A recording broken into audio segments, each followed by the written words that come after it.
In the last separations class, we introduced liquid-liquid extraction. I showed you what a basic process flow diagram would look like for a single stage.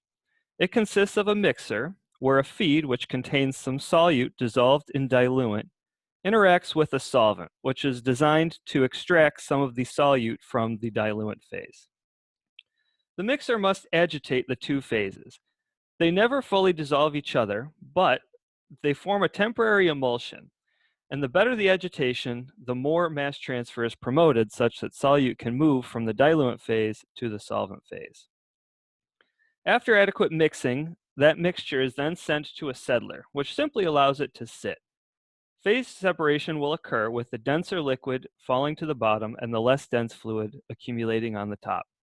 Depending on which one is more or less dense, you can switch where the extract and raffinate phases come out on the phase diagram, but the extract will be primarily the solvent that was fed, and the raffinate will be primarily the diluent that was fed.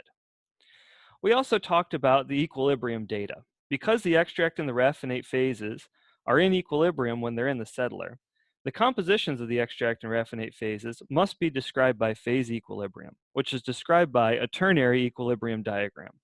Last time I showed you how to read one of those and also how to use a tie line to find the compositions of the extract that would be in equilibrium with the raffinate.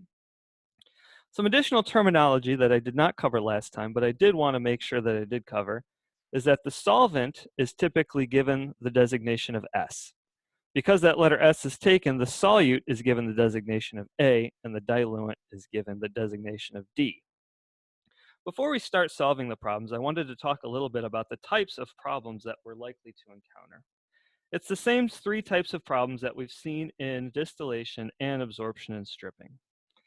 In a design type problem, the system is not built yet.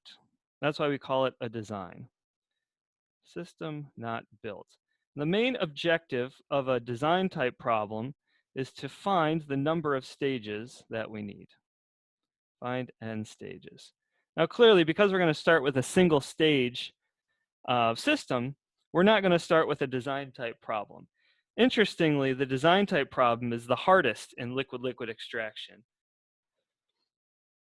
So if you need to find n stages, that implies that you have enough information to do so. So this requires that F, the amount of the feed, and the composition of the feed, solvent flow rate, and the composition of the solvent, and so we need some kind of design target. So we need and XIE or XIR are all known. So in other words, for a design type problem to be properly specified, I need to know the feed, the solvent, the compositions of both feed and solvent, and I have to have some type of design target. And then that will allow me to find what the number of stages are. In the evaluate type of problem, the system is built, or we can assume that n stages is specified. So this would be if you had an existing column with a certain number of stages specified, and specified, could you find a way to make it work? So solvent S is the main variable.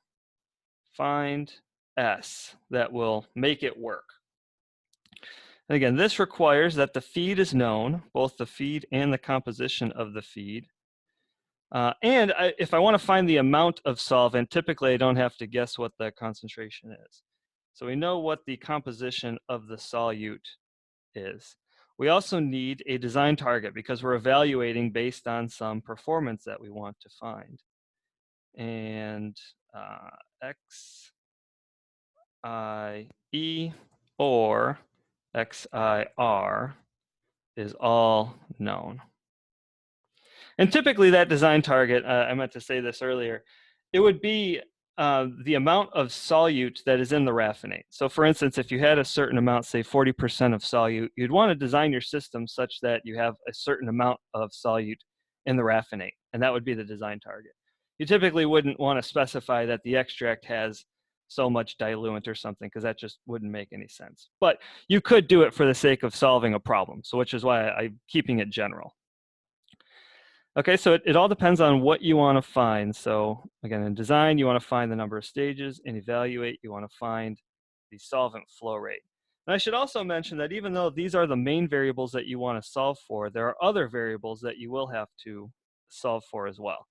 So you have to, in order to solve this design problem, in the process of doing that, you would also have to solve for the flow rates of the extract and raffinate, and also the composition of the thing that you did not know or that was not specified.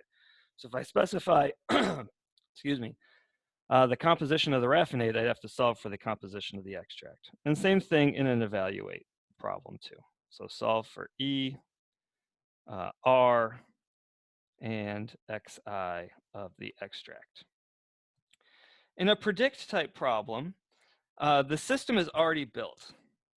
So system built and specified. System built and specified.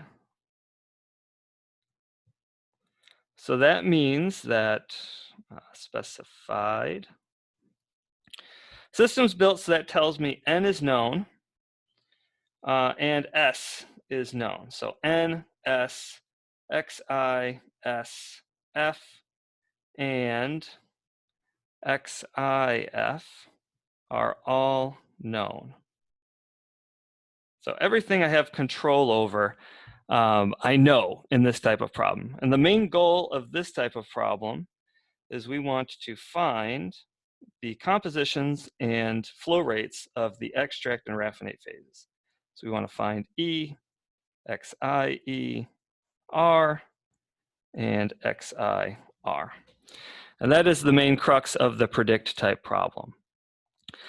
We are going to start with the predict class of problems because that is the easiest. You'll see as we solve multiple types of these problems, it's very interesting that the same problem can become much more difficult if you give a piece of information and take another piece of information away. In other words, what is given and what is being asked to solve for will dramatically change the complexity and the difficulty of the problem.